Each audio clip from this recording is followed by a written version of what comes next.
It's got to be one of the most annoying things I ever hear on calls when people apply to work with us over here at the podcast factory. They they fill out an application. We've got a process, a screening process. We want to make sure that we get on the phone with people we can help. But this idea that people talk about in their applications, I need to know how to monetize my podcast. And I think I want to choke this person out right now. Please. I've taken a few calls and I get aggro on them. So I know better now not to take those calls. But this idea of monetizing, I'm going to build the podcast first. And then later, someday down the road, I will figure out how I'm going to make money with it. That's stupid. And if you're thinking of doing that, don't. You're welcome. I just saved you a bunch of time, a bunch of heartache, a bunch of pain, a bunch of embarrassment, because you do not build a podcast first and monetize it later. That's rookie stuff. That's amateur hour. That's not the way things are done around here. Not if you want to profit from podcasting. And that's what we're going to talk about today is the idea. In fact, 3 ways you can profit from podcasting. Yes, I know. I love the number 3. It's in every episode. But 3 ways you can profit from podcasting. And I want to break them down for you and give you an idea of who podcasting can work for and how it can work for you. So let's dive in.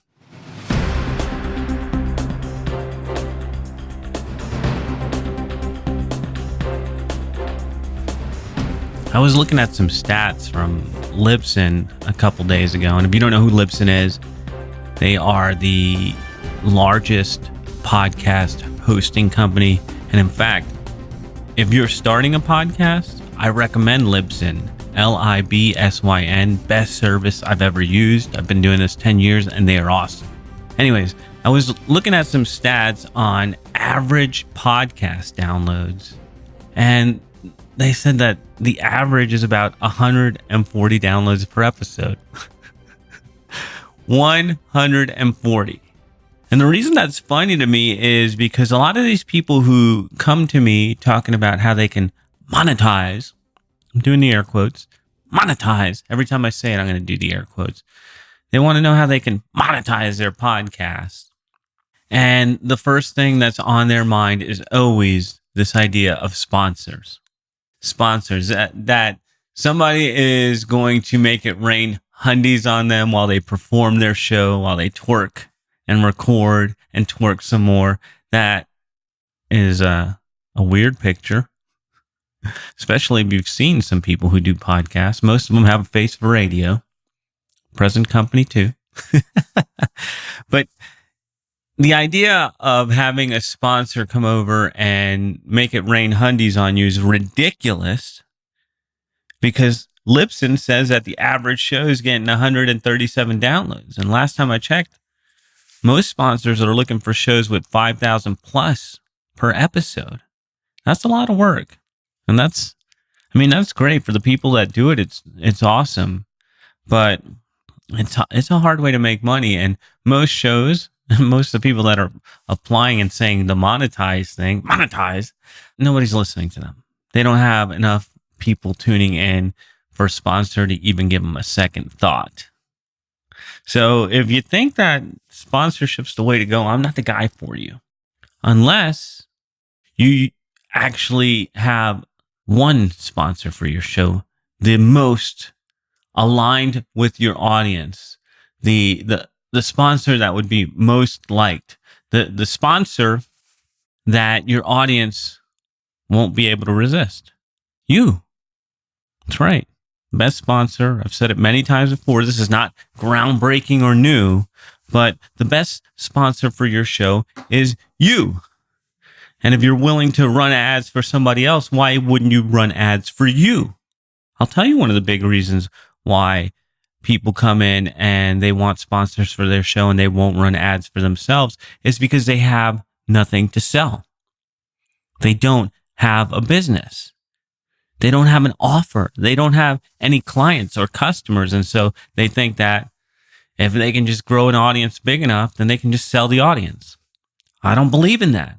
I believe that your audience can be tiny, and as long as they line up with your offer, it's going to be very fruitful for you.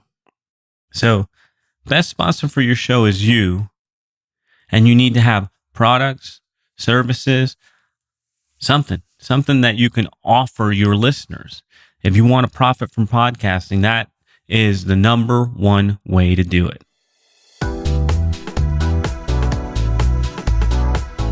I don't think I told you about this, but I partnered up with one of my buddies. I've known him for years. We've been in Strategic Coach together for 4 years now. We're in different places. He's going to Toronto now, and I'm still in Atlanta. But for the first 2 or 3 years, we were together in Coach, and we were the two young guys, and we were the two tech guys. And I think maybe there was even a little competition between us, but we liked each other, and we always wanted to work together, and we wanted to figure out how we could collaborate. And so right now, it took 4 years, but we figured it out. His name's Max, and you can check him out, Beers with Max. He's not on the Podcast Factory. I was going to say yet, but I don't know if he's a fit. But you can find him online. He's a cool dude. I like him a lot. And we decided to collaborate recently, and we did a trade. He wanted to have a book, and he's wanted to write a book forever and a day, and hasn't ever done it. And I showed him something that we were doing that we offer our clients. We don't actually sell this to the public, but we have something called book casting, where you can record your book. And we have a process for that. It's in beta right now, but it's working pretty well. If you guys didn't know this, I've got 4 books in Amazon. You go to daddysworking.com/Amazon, and you'll see 4 books on podcasting there. But that's where we learned the process. And Max said, I would love help with that. Can we do that? And I said, yeah, sure. We can do a book for you. And he's got something cool that he calls the decelerator, like slowing down. And it's a process where he takes people with unique intellectual property, IP, and helps them productize it. And so we did a trade, doing a book for him, and he's helping us with the Podcast Factory offering, where we will have a strategy only offering. And not the production, which is going to be super cool, because it's the part that I love to do more than anything, is just engage with our clients, set strategy, set goals, and hit our numbers. Anyways, the reason I'm talking about Max is he's got that podcast, Beers with Max. And we talked behind the scenes about how he's using it. I was fascinated. I was just blown away by how he's using his podcast to make sales for his offering. And he's got a whole system of who he selects to be on the podcast and how he talks to them and what he talks to them about. And he only selects people that are a good fit for his business and that want to talk and that he can help. And he uses the podcast as a sales call. It's the craziest thing. So the first call, once he's identified, and he's got a team working on this for him, but once he's identified a good prospect and he's gotten in touch with them and they're willing to be on the show, the pre-interview is like a discovery call to find out, hey, is this person a good fit? And if they are, then they go on to the next step, which is the actual interview. And inside the interview is almost like a sales call. That's like the discovery call. Then the interview is the sales call. And then he's got a follow-up sequence that he does on the back end with some video and email and follow-ups where it's the close. And I saw this system and I'm like, I gotta have that. And in fact, if you look at what we're going to be doing in the future here at Daddy's Working, a lot of that's inspired by Max's system. So we're going to be doing interviews and we're going to be strategic about them. And that was always a plan for Daddy's Working, was phase 2 was going to be the interview phase. And so just taking Max's system and bolting it onto what we're doing over here.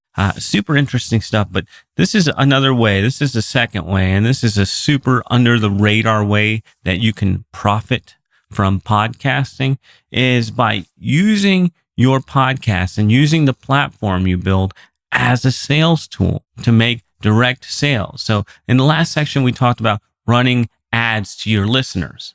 What's different here is we're talking about using it as a sales tool for your guests. Let that sink in for a second. Using it as a sales tool for your guests. So imagine if you're doing both, if you're running ads out there and you're getting your audience to buy things, and then you're using the actual podcast as a sales tool to engage with prospects. How powerful is that? That's already so much leverage from one streamlined bit of work. And I'll tell you right now, there's a book about this process coming up because I love it. I love it, love it. But really, I mean, interview anyone that's a perfect prospect. Be intentional about what you talk to them about and make an offer. I mean, what better way to profit from your podcast than that?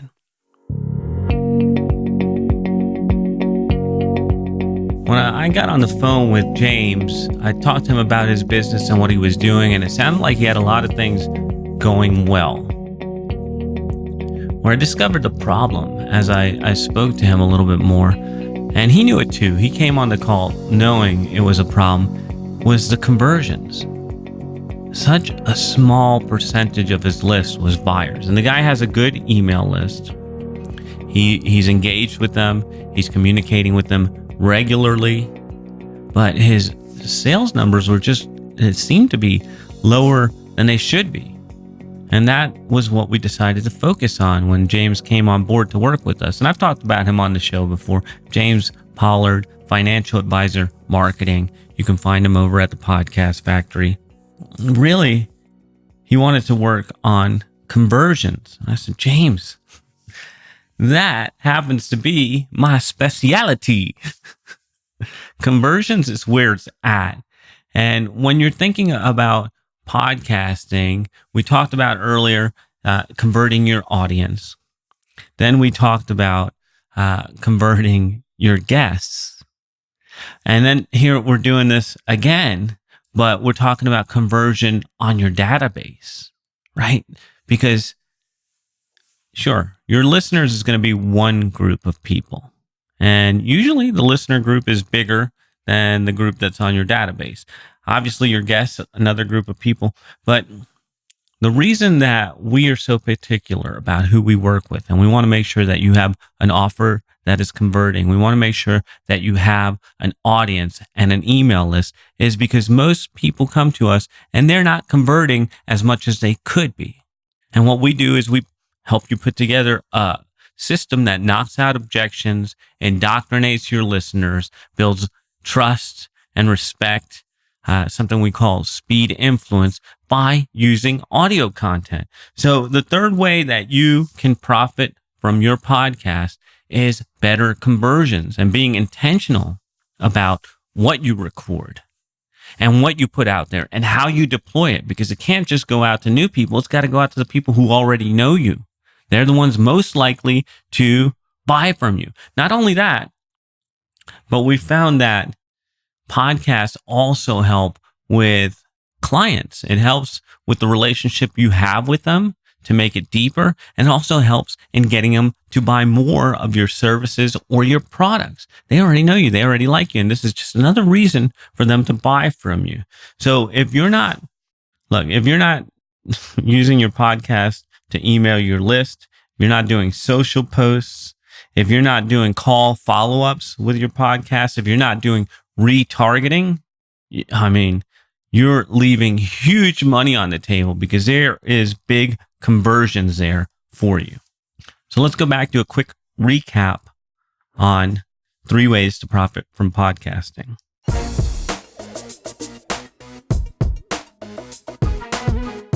Them gurus want you to believe that you can just create a show, you're going to get millions of listeners, and you're going to be able to get sponsors throwing money at you to get at your audience. Not true. In fact, Libsyn, Rob Welch at Libsyn, says the average show gets about 137, 140 downloads. That's not even going to interest a sponsor. And it doesn't matter. Why? because the best sponsor for your show is you. You are the best sponsor for your show. And by the way, the most profitable sponsor, because you get to keep the money on the sales you make, which is kind of nice. So ads is the first way, and ads for your own offers. That's the first way to profit from podcasting. Sales, I told you about how Max is using his interview system to get prospects to agree to meet with him. And he's got a 3-step system where the discovery call is a pre-interview, and the actual interview is like the sales call. And then there's a follow-up at the end, and he's converting really well using this system. Direct sales, that is a super way to make a profit from your podcast. Last but not least, conversion. There's people who know you. There's people who like you. You want to make them know you, like you, trust you more, so they'll buy more if they haven't already bought. Then you got to use podcasting strategically. Email, social posts, call follow-ups, retargeting. Podcasts are a powerful tool for conversions when you use them correctly. So that's 3 ways to profit from podcasting. I don't know what we'll be talking about next time. Oh, but I do have a call to action. I should have put this earlier. Anyways, look, if you don't have your podcast yet and you do have an audience and you're looking for a guide, someone who has proven ways of using podcast to get a profit out of your business, you know that's me. And you know that all you have to do to find out how we can help is to book a call. thepodcastfactory.com/call. Grab a call now and we can talk about your goals, what you want to accomplish. And I'll tell you either, yes, this will work for you, or no, it will not. And then we can take it from there. That's all for this edition of Daddy's Working. I will be back in your earbuds next time. This is thepodcastfactory.com.